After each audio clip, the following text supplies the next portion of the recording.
Raw review for the November 25th episode of Raw. I'm Will, that's Brandon. We are the Cousins of Destruction Wrestling Podcast. As always, let's cheers, talk about some wrestling, huh? Yeah, the Raw before Thanksgiving, so happy Thanksgiving to everybody out there from our family to yours, I guess. Now that the cheesy stuff's over, let's get into the Raw, because I thought it was a good one. It was a good one. We had Gunther starting the show, Mr. Unsure of himself, walking out. He's getting interviewed by Jackie Redmond. Yeah. Middle of the ring to start the show. I was like, oh. Yeah. A little bit different. Yeah, okay. Here we go. Jackie starts basically going over what happened last week with Damian Priest getting the advantage, saying that he's the king of the streets and all that jazz. And she kind of asked Gunther, what's up? And before Gunther could even say a word, Damian Priest comes out. Boom. And he walks out. He says, let us know how easy it is at Survivor Series that you will beat me. No. Nothing? Come on, champ, talk. Say something to my face. I know you can't. I know you won't. You want us to believe that the old Gunther is still there or that he's back, but you know as well as we all do that ain't true. You used to have a killer aura to you. Everybody was scared of you. Everybody thought you couldn't lose.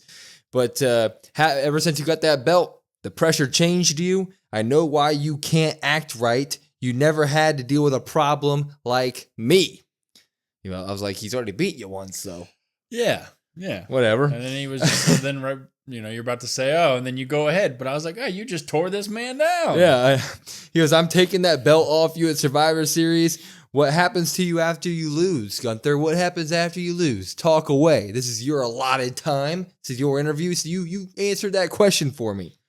Gunther, he raises that mic to his mouth, and he kind of doesn't say anything. He's just like, I'll go ahead and hit him with the mic. So that's what he did. He bonked him on the head with it. Yeah, then he bonked him again. Yeah, bonked him a couple times with it. And he started beating him up, ground pounding him in the ring, threw Damian to the outside. He threw him against the post one time, and then he was like, I'm going to clear off this announce table. Haven't done a table spot in a while. And then when he turns around to try to grab Damian again, Damian punches him right in the face. And then he picks him up, or then he throws him against the post, and then he just pops this big old Gunther right up into a Razor's Edge, and Razor edges Gunther through the table.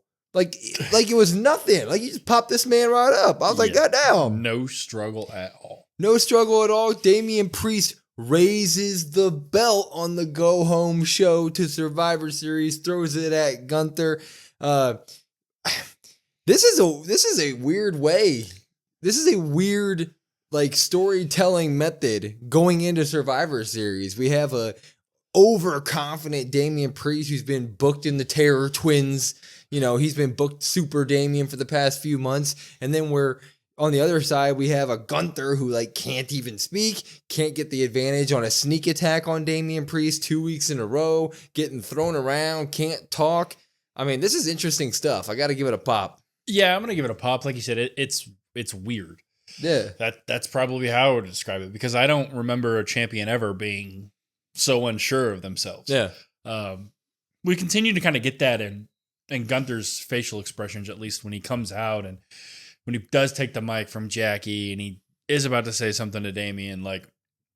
He's doing a great job at being unsure. You can see it on his face. He's like, I don't know if I'm really that same guy.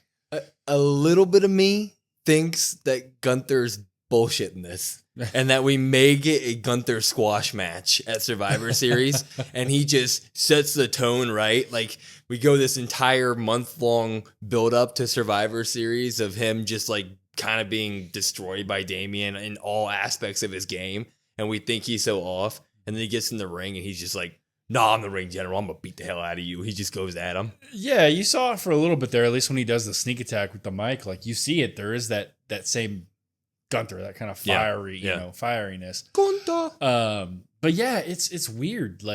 Priest has looked head and shoulders above Gunther, easily. I mean, Gunther, I would say he's not even the same that he was when he was the mid-card. No. When he was the IC champion. So it's this is a different Gunther than what I'm used to seeing.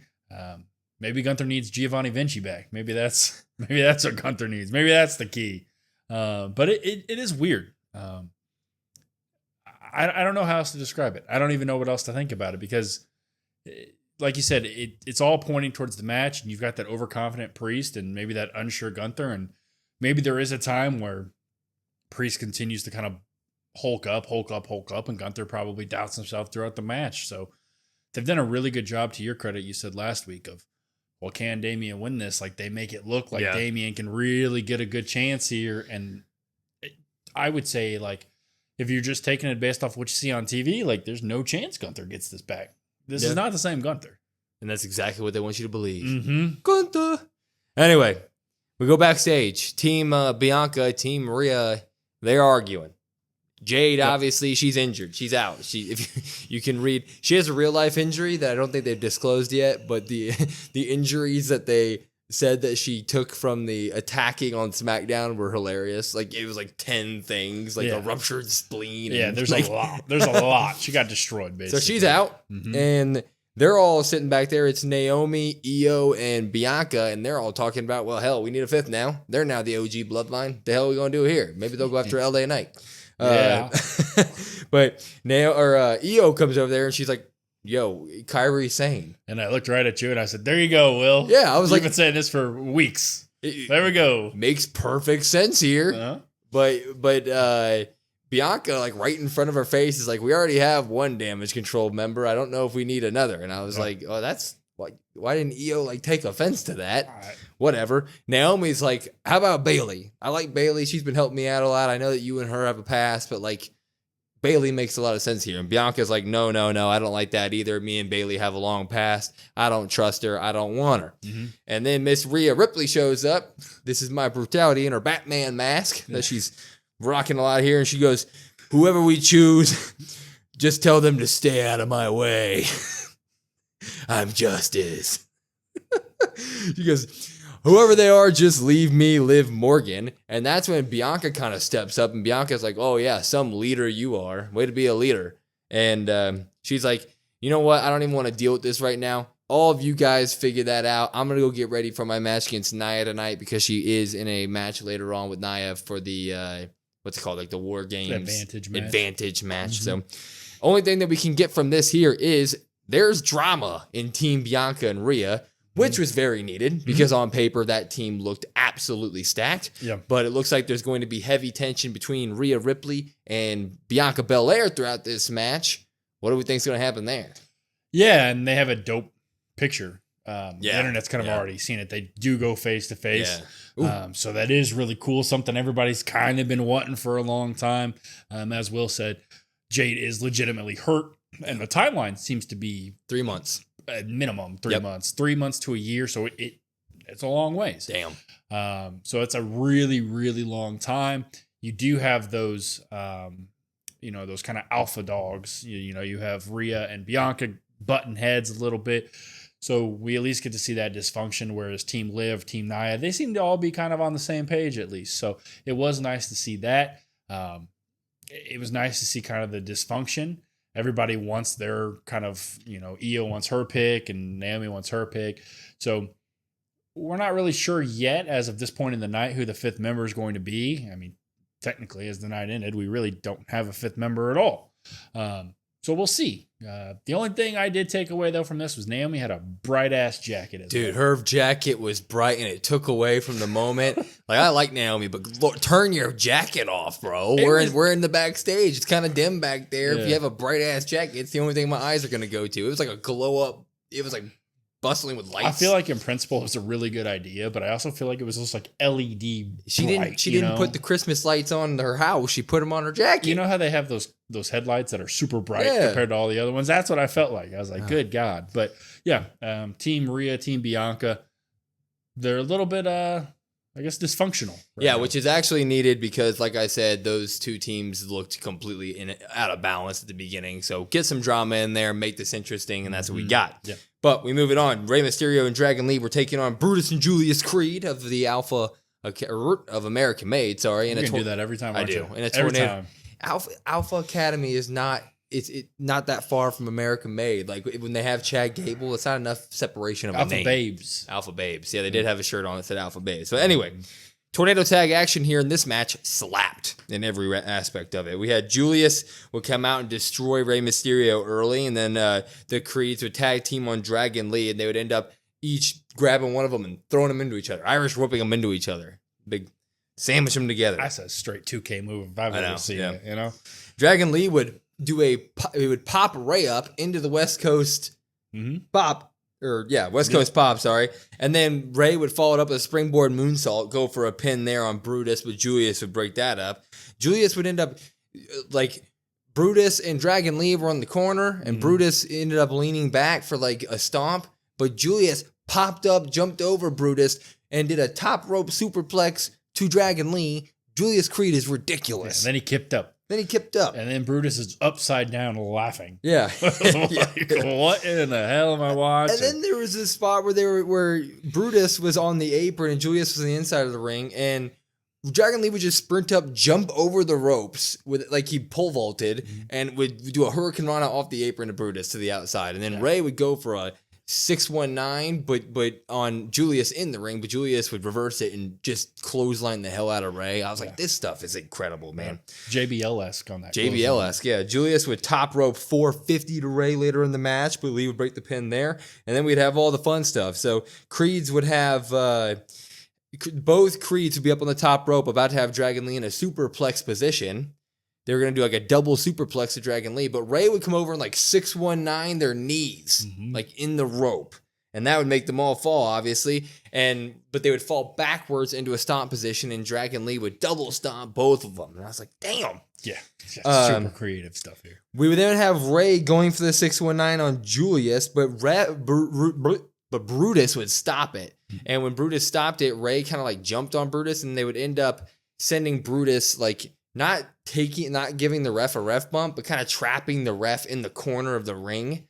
So Brutus and the ref were kind of tangled up in the corner. And when that happened, Chad Gable shows up, and he jumps up and he grabs Ray's mask and flips it around. Ray can't see. He's like, I lost my eyeballs. And when that happens, Julius runs over and rolls him up. 1, 2, 3. American made Julius and Brutus Creed. They get the win here. Much, much needed. This match was absolutely awesome. One day, one of these teams needs to have the tag titles, and we just need to see this match run 100 times because that's how good they are. Pop. Yeah, I'm going to pop it as well. Yeah. Super fun match, entertaining.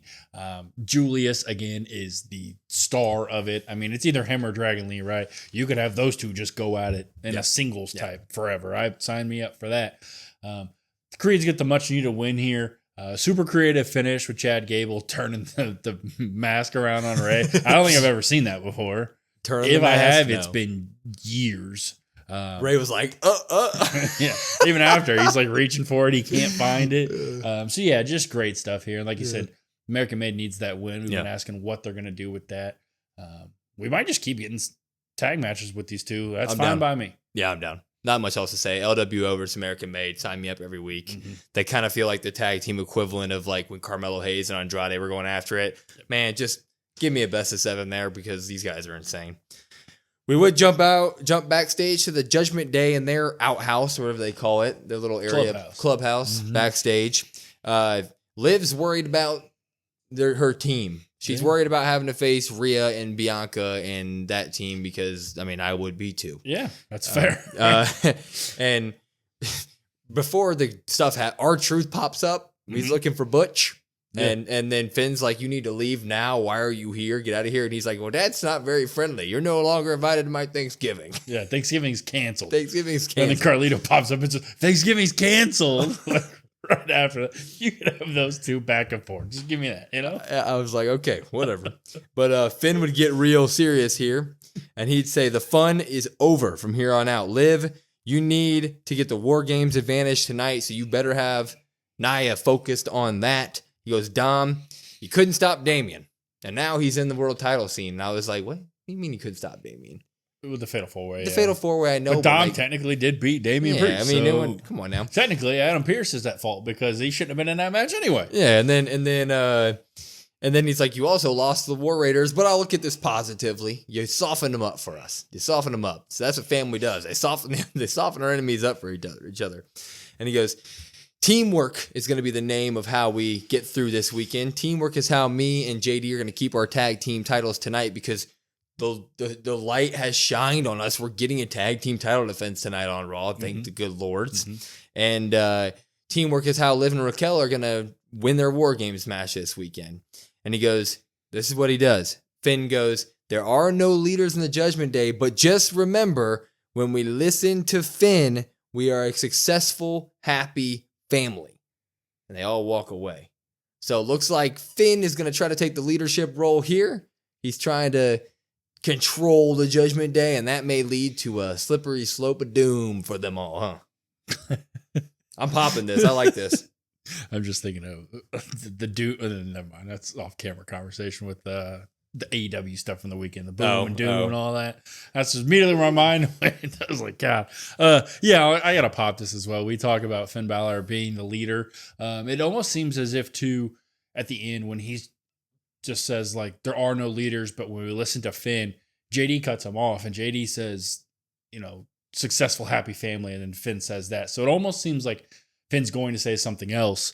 JD kind of saves him here. Yeah. So at the end of the day, you kind of look at it and you're like, okay, well, we know Finn and JD are kind of working together. They've talked off camera a little bit, all that good stuff. So once again, Finn's trying to establish himself as a leader with no leaders, and we'll see how that goes. This just feels like we need Survivor Series to be over, and then we can get the good stuff of it. Like we're starting to get the meat of this new era of Judgment Day, whether it's going to be drama between the Finn and Dom's area, and that's going to be really, really good stuff, and I can't wait for that. But yeah, at least we got a tag team title defense on this episode of Raw. That's what the main takeaway was from all of this for me. Well, yeah, the main takeaway was that, and then the main takeaway for me was, well, I guess two things was, well, they're not losing those belts, I don't think, tonight. Yeah. Right at this point, I kind of knew. And then secondly, they talk about Team Liv and Raquel, like they need that win as well for the Judgment Day. Well, my head right then and there was like, oh, no, that could not be good. Oh, yeah. Well, we move it on to a banger of a match. We have Braun Breaker taking on Ludwig Kaiser. And Braun was not happy about last week's attack, and he would go after Kaiser right away, belly-to-belly suplex, all the good stuff. Ludwig would try to respond with some slaps and stuff to stop it, but Braun would run the ropes at 23 miles an hour and give him a good old clothesline. That man is ridiculous. We would then keep on going. After he clotheslined him, Ludwig would roll out of the ring. And when they get guys on the outside of the ring, I mean, that means Braun Breaker must spear, right? So he goes to the outside of the ring on the other side of the ring, and he goes for his running spear, and Kaiser moves out of the way and kind of like gives him a push, and Braun Breaker goes sprinting, spearing directly into the corner of the announce table. Like sternum first into the table. Everybody in that arena went, ooh, and the ref bolted out of the ring to make sure he was good. They went to commercial break. Dude took a bump, man. Absolute bump. I don't know how he continues that. Like, how do you not have a cracked rib or something? Right on the corner. Yeah, it was right on the corner. It was like back in the day when Shawn Michaels used to do like the top rope elbows and stuff, and he wouldn't quite reach it, the table, and he'd catch his rib on it. It also made me think of the time that who was it? Rollins and Brock they drove Brock into the corner. Oh yeah. It kind of reminded me of that too, because it was right in the rib cage. Right in the rib cage. And speaking of the rib cage, Ludwig's smart. He targets it. He targets it the entire commercial break, and then a little bit when we get back, he's working the heel roll, and he's really working over those ribs, putting them in long holds. Crowd's booing, boring. Braun would eventually Hulk up though. He'd give him a couple power slams, give him a good old top rope Frankensteiner with the salute. We all love that stuff, but. He would go for a spear. Ludwig would reverse it with a nice little enziguri. Braun would roll out to the stairs on the outside, and Ludwig would be loading up his running drop kick because he's on the outside of the ring. That means Ludwig must go for his running drop kick on the outside of the ring, and because Braun's laying up against the stairs. When you see this freaking beam of white light with red hair. You see this fella coming down there. Big old fella. He's running down the ramp, but it's Sheamus. He's here, and he attacks Ludwig before he can load up his running spear. And the second they start attacking, all of security's out there. The second of it, sometimes these people forget that we're on a wrestling show. I swear. It's like, oh, goddamn, they're wrestling on the wrestling show. Uh-oh. But we go to commercial break while they're tearing each other up. We come back. You did say before we go any further, you did say, well, that's all we get? Yeah. I was like, they just started fighting. And then we went to commercial break, and I was like, oh, More on that next week, I guess. But we get back, and they're now on the stage near the entrance ramp, and they're all still fighting. They're all over each other, and the security comes out again. Yeah, Wade Barrett on commentary goes, they fought off all the security. It was like, and then they came back. I was like, okay. But we would get our good old Adam Pearce. He comes out to break it all up. He's huffing pissed. and a puffing and blowing the house down. He is huffing and puffing, and he makes it official that at Survivor Series we're getting the triple threat IC title match: Sheamus, Braun Breaker, and Ludwig Kaiser. I could not be more excited about that match. That has potential, even with the War Games matches, to be match of the night. Yeah, I mean, yeah, you gotta pop it. Yeah. I mean, you get the Kaiser and Braun Breaker stuff. You can sign me up for that any day of the week. Yeah. Then you add Sheamus in for the triple threat. It is nice that, he comes out and I'm like, oh, we're getting it next week on Raw. And he's like, nope, we're adding it to Survivor Series. I'm like, that's what I like that. Yeah. I really like that because looking at the card coming in tonight, you're like, oh, man. It's going to be 2 War Games matches. 2 War Games matches and Gunther and Priest. What are we going to do? Yeah. I guess each War Games are going to be an hour long. Yeah. So you add a triple threat, and then I keep saying that I'm not a big triple threat fan, but you get 3 guys like this that can go in the ring and they all have chemistry with each other. They all play their roles perfectly. Fantastic. They all work stiff, and I can't wait for that kind of stuff. We're going to see battered chests. We're going to see high risk maneuvers, guys going through tables and into stairs and off top ropes and onto the floor. It's just going to be one of those matches where they beat the hell out of each other, and all these guys are going to come out looking good. I think Sheamus is going to be there for the pin, as much as people want him to be a Grand Slam champ, but it just feels like a moment that we really need to focus our core on Braun and Ludwig, make them the next big things. Yeah, I don't know. I haven't really decided who I'm picking yet. We'll hold off on that. Yeah, we'll save that. But I mean, you just gave away your pick, kind of. I think Sheamus is getting pinned. Well, that's not much of a well. I mean, that's a third of the match right there. That's a third of the match. We would go backstage. Kathy Kelly, she's now interviewing Jimmy, Jay, and Sammy of the OG Bloodline. They travel all this way to just sit backstage the last few weeks at Raw, I guess. But there, she wants to talk about CM Punk and the fact that he joined the group and if they can trust him. And Sammy goes, you know what? We're just as shocked as all of you guys. We got the wise man back. We were totally prepared for 4v5, but I guess we got CM Punk. But he goes, Punk is a complicated guy, but he does have that past with Paul Heyman. In my personal opinion, can I trust CM Punk? I don't really know. And Jimmy steps in right away and he's like, hell yeah, we can trust CM Punk. The wise man said so. And so they all just kind of nod about it. Wise man said so, right? And Jay snaps into it, and he's like, by the way, I'm in the advantage match on Friday Night SmackDown this week. I'm like, okay, so Jay, thanks for your commentary here. He goes, it's me versus Jacob Fatu, and I'm gonna whoop his ass, and I'll see you Friday. And I was like, oh damn, okay, good for you, Jay. Yeah, good and Punk's gonna be there on Friday to sit down with Roman. Yes, to talk as well, to see if they can talk some things out, hash some things out before Survivor Series. Right. So Punk and Roman are going to be sitting down Friday night to hash things out, see if they can trust one another. Mm-hmm. That is an interesting idea there. Can the OG Bloodline trust CM Punk? I don't know. I guess we'll find out. I guess we'll find out how the conversation goes on Friday. I mean, I think Jimmy already obviously does because the wise man said so. Well, if the wise man says so, I think Sammy's going to. I think Jay's going to. It's really all about Roman at that point.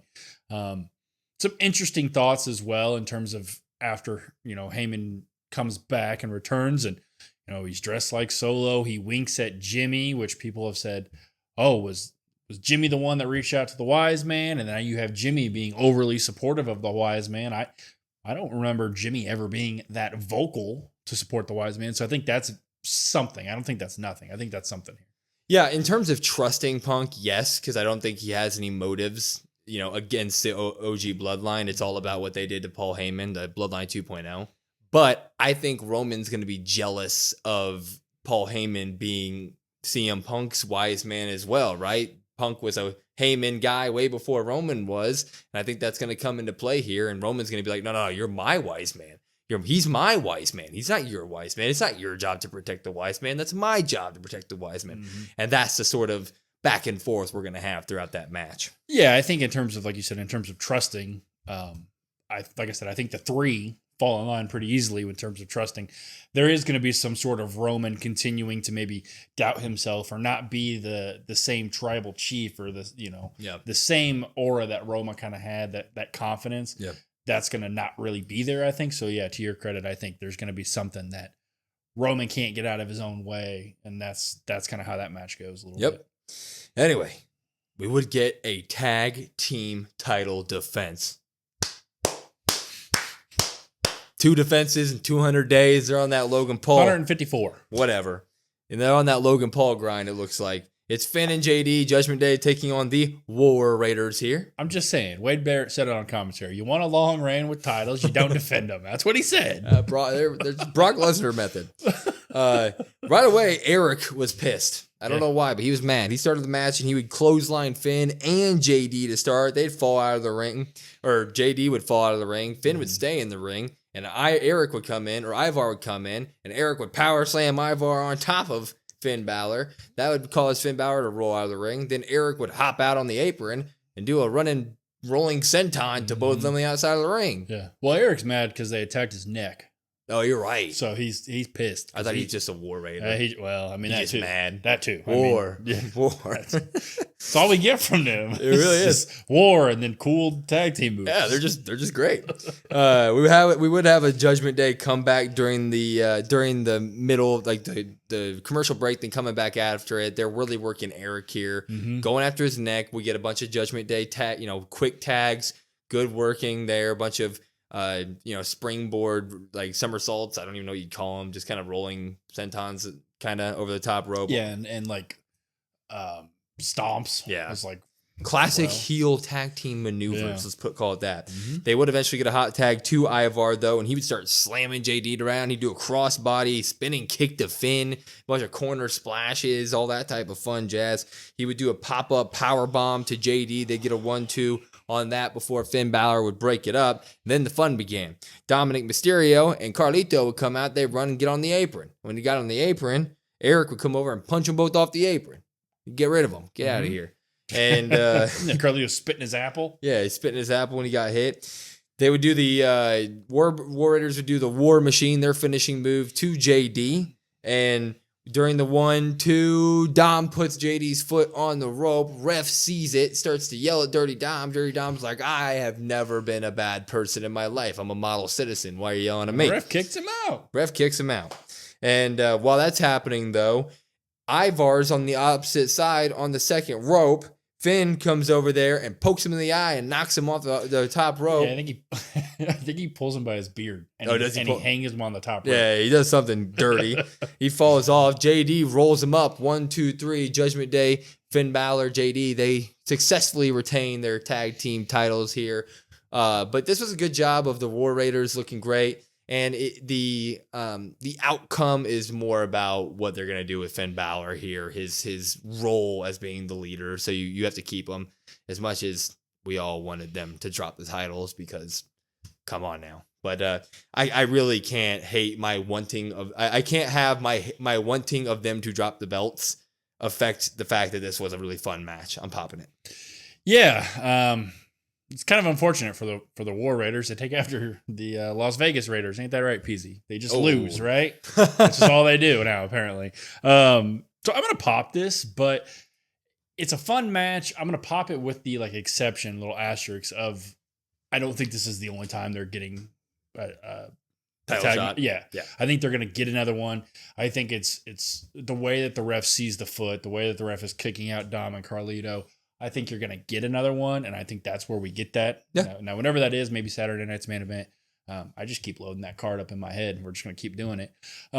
It does further Finn Balor. Dom couldn't get the job done, but Finn could. Perhaps maybe Liv doesn't get the job done, but Finn can. So you kind of keep building Finn up and kind of get him to kind of go on that where he thinks he's better than he is in his head. You kind of keep doing that while the rest of Judgment Day kind of struggles a little bit. I think that's the bigger story, like you said. And Eric and Ivar, they'll get another shot. They'll get those belts down the line. Yeah, I agree with everything you said. Hopefully they get another shot, because they really should. They've been built up well, I think. I would like to have them win those titles, to be honest with you. I think that they're really good in the ring, and if you're going to make them relevant, make them relevant. They kind of just need the belts. Mm-hmm. They don't need to be in the middle of the tag action for a while. Like, just give them the belts and then have them eventually drop it to, whoever comes out of the LWO, American Made stuff and stuff like that. Yeah, I mean, they need the belts, but it's also like, I don't really see another tag team that's kind of ready to take that next step to get those belts. They won the tournament. You got to make the tournament mean something. Yeah. And so people might drop this because they might say, the tournament means nothing. I understand that. I think that they're eventually going to get another shot. Yeah. So if you do drop it, I understand that. No, 100%. I do. We got the confirmation that next week is our New Day 10-year anniversary, and this led to some good stuff. So hard to believe. 10 years, man. That's a long time ago. That's a lot of New Day, and they've been absolutely fantastic. But they're backstage watching the promo for their anniversary, and they're like, man, it's been 10 years, 10 good years. This is going to be good stuff. I'm proud of us, all that good stuff. Now let's go beat up the Alpha Academy. Mm-hmm. And they go out there, and they have a match against New Day and Alpha Academy, and Woods and Kofi argue. They just boosted each other up 10 seconds ago, but they're arguing. Like, I want to start. Kofi should have let Woods start. And Woods is like, no, I'm going to start. And he's calling the plays here. Mm-hmm. And Otis don't want any of it. So Woods is in the ring. Otis comes over, elbows him. And when he elbows him, Kofi jumps over the rope. Otis elbows him. Yeah. And then Otis does the worm. Yeah, the good old caterpillar. The caterpillar to Kofi Kingston. Mm-hmm. Kofi rolls out of the ring. And then he tags in Mr. Tozawa. Tozawa comes over, he jumps up and does like I don't even know what it was. It's just like a senton, right? Yeah. But it's just like a massive. Yeah, he jumps 25 feet in the air. Tozawa, senton, nails Xavier Woods. 1, 2, 3. That match is over. That's it. But so New Day hits an all-time low here for a reason. Because all the good stuff is coming next. And I wrote it all down. So if I'm looking down, I'm reading. We get the all-time low for New Day. They start to argue and yell, and we follow them all the way to the back. So as they're going to the back, Woods is yelling, if I call the play, run the play, and you cannot listen, that's a problem. Help me out at some point, just run my play. And Kofi goes, they're now in the back. They're now like past Gorilla. They're just kind of in like a hallway yelling at each other. Yeah, they're in that hallway that you always see Superstars kind of walk down from the locker room to Gorilla. And Kofi's like, all I've ever done is help you. You always fumble the opportunities that arise when we're there, when we give them to you. That's the reason that E and I never tell you to call the shots, because you're unreliable. You are a risk. And Woods goes, you know what? I do take risks. I take all the risks for you. He goes, I'm the reason that you became champ in the first place. And Kofi says, I'm a Hall of Famer. You asked me to join this group, not the other way around. You've never even won a singles title, so don't talk to me about winning championships. And you want to know why you never won a singles title? Because you're not good enough. Oof. And Woods goes, I was good enough to get you beat. I was good enough to get beat up for you. I was good enough to believe in you. You talk about being good enough. You got your title taken away from you by Brock Lesnar in 6 seconds. You pissed that opportunity away. And they're screaming at each other. They're digging at each other, and Kofi and both of them look at each other and they just go, I'll see you next week for our anniversary. Woo! So the New Day have hit an all-time low on this episode. They are screaming at each other, taking digs as low as you can go. Kofi's calling out the fact that Woods has never won anything. Woods is saying that doesn't matter whatever Kofi's won because he pisses everything away in 6 seconds to Brock Lesnar and all that good stuff. The New Day is going to collapse next week at that anniversary, man. This was all incredible. I mean, that promo is great. Go watch it, Pop. Yeah, like Will said, that does not do it justice. With how good it was. You have to pop that. Yeah. I mean, first of all, Alpha Academy gets a much needed win. Alpha Babes. Shout out to Alpha Babes. Maybe that's what they'll start calling them. They're wearing an Alpha Babe shirt. That's why we say that. So shout out to them. Good for them. Yeah. He squashed the New Day. Awesome. Yeah. As for the New Day stuff, I mean, God, it is so good. We talked at least a little bit about when Cody and Kevin Owens went at each other, how there were truths in everything that each one of them was saying. And you find yourself kind of flip-flopping, like, oh, Kevin said that. I'm with Kevin. Oh, wait, but this person said that.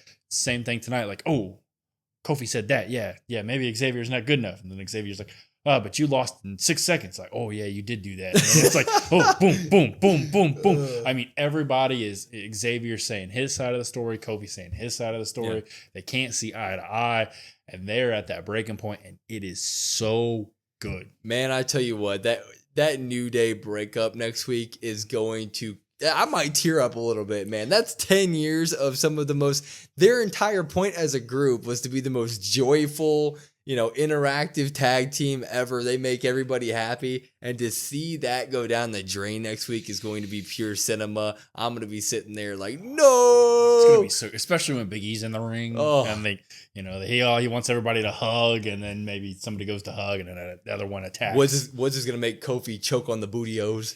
He's going to be shoving booty-os down his throat. And Francesca's going to be there. Francesca.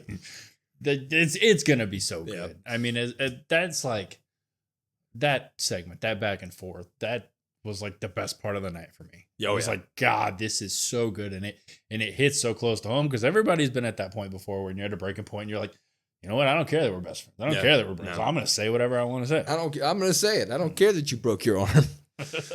Anyway, we'll move it on. The Miz and Final Testament are backstage. They're looking for the Wyatts, hopefully not to get spotted by the Wyatts, right? They're kind of being spooky about it. Yeah, the Miz says he saw him. Yeah, the Miz says he saw him, and Karrion Kross goes in, they didn't see you, right? And he goes, no, they didn't see me.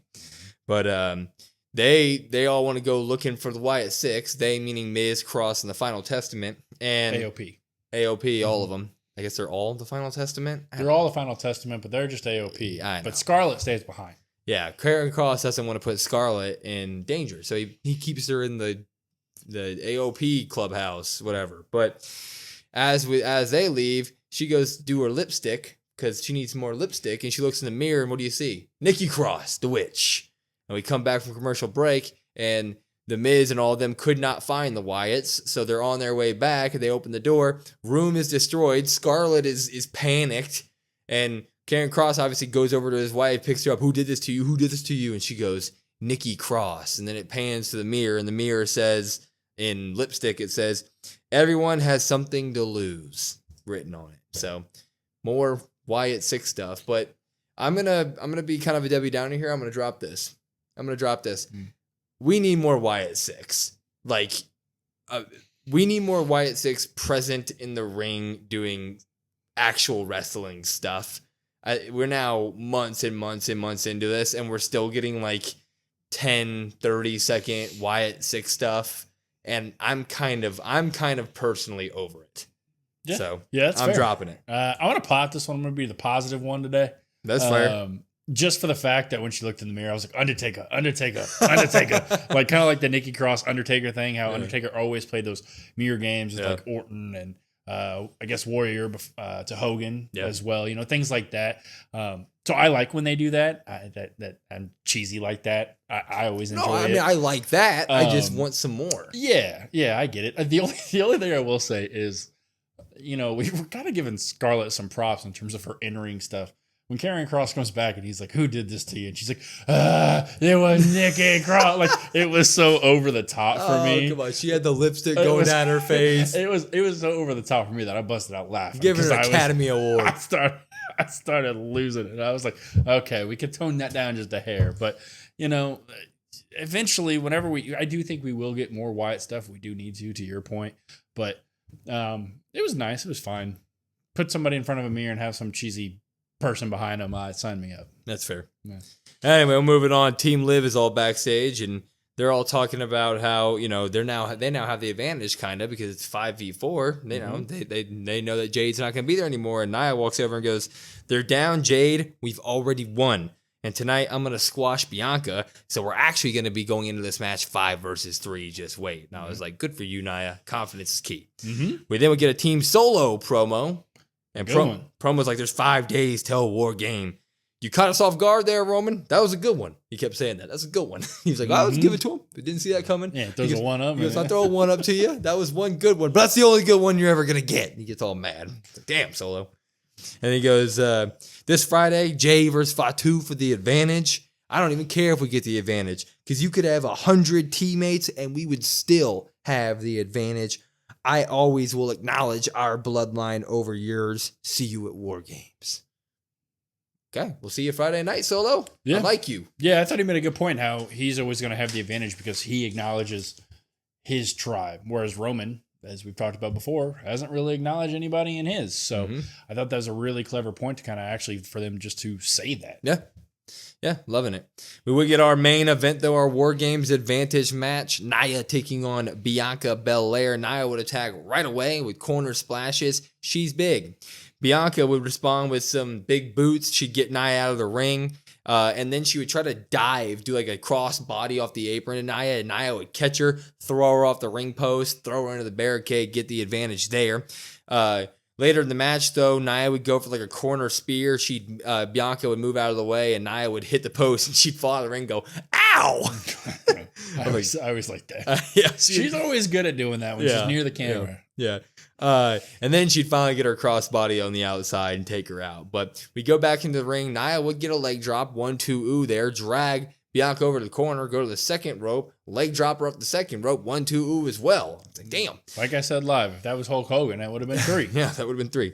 There was then a point when Nia was on the second turnbuckle again, and Bianca would come over in military press slammer, and impressive as hell right there. She'd go for then her standing moonsault move that she does, 1-2 ooh there. So they both have their 1-2 oohs.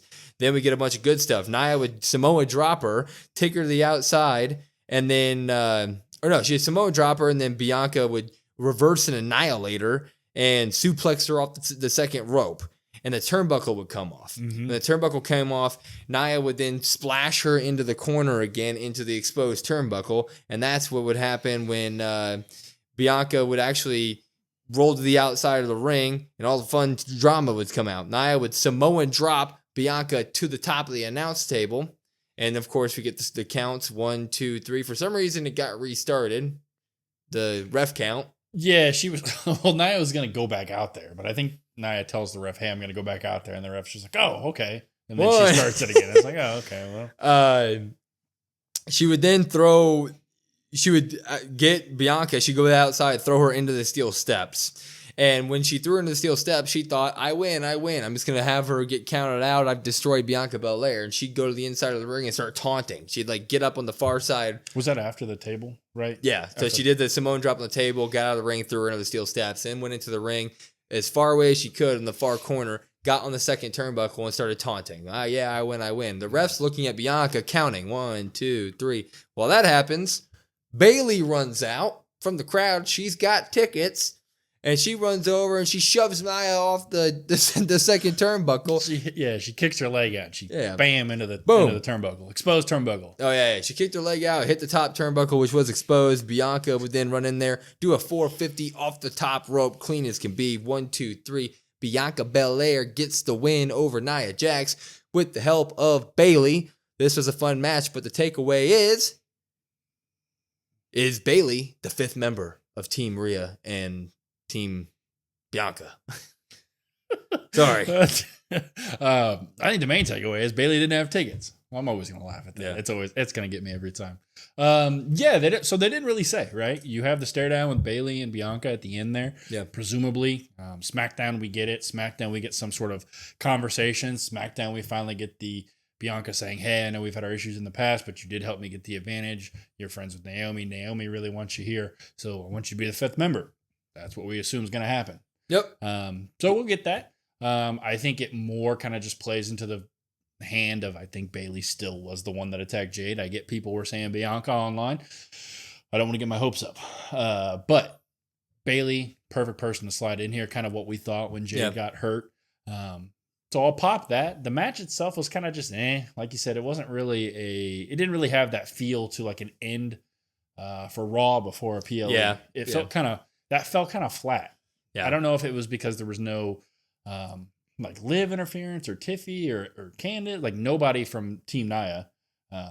Typically we always get those kind of run out things, but we've been getting those a lot. So maybe that's why they held off, but it just kind of fell flat. But yeah, I'm with you. Is Bayley going to be the 5th? Probably. We kind of suggested that at the get-go right from the outset of when Jay got injured. I'm with you. It didn't really feel like a main event. It did kind of leave us with okay. Raw's going off air now. That was fun. And that's why I left this one thing for last. So that was the main event, but one more thing happened tonight. Adam Pearce reveals an IC women's title. It is happening. Happened before the show. That was a little weird, but obviously huge fan of that. If you're going to do one on SmackDown, let's do it on Raw as well. Raw has a bunch of mid-card women that do not get the time they should get. I'm just going to go throw it out there right now. I don't care who wins the tournament as long as it comes down to Lyra Valkyria and Dakota Kai. No PFC, huh? No PFC. Tragic. They just passed the belt around the three of them. Yeah. Yeah, I think that's going to be the likely outcome here at the end. I don't really care either, personally. Lyra is kind of the future for WWE, so that would be something for her down the line to say, hey, I was the first ever women's IC title holder, so you can get that. Personally, with me, I want Dakota, but if it's Lyra, that's fine as well. But as long as we get that, and I think they hinted at it last week or 2 weeks ago, whenever it was, they both had promo packages. Yep. So just kind of keep building towards that. That match is going to be fantastic. Like Will said, they did it before Raw, which was a little weird. You couldn't carve out a couple of minutes during the show. Yeah, that was weird. So that was kind of weird, but all in all, good stuff. It's exciting. We're going to get another tournament, which WWE loves their tournaments nowadays. Probably crown that, I guess, at Saturday night's main event as well. Although that's a little quick, I guess. Yeah. Just keep Rhea, keep Liv, keep Raquel, keep the main people that have been just pushed on our TV on Raw for months and months out of that tournament. Let's get the Dakotas, let's get the Lyras, let's get the Zelenas, let's get the Sonya Deville's of the world into that tournament. Let's crown a good champion, Lyra Valkyria. Oh, I tell you right. You laugh at me, right? You already laughed at me for this. Book it right now. They're going to have 4 brackets like they do for SmackDown, right? One of the matches, PFC is going to be all against each other. That'd be sick. Book it. And Sonya Deville wins it. Anyway.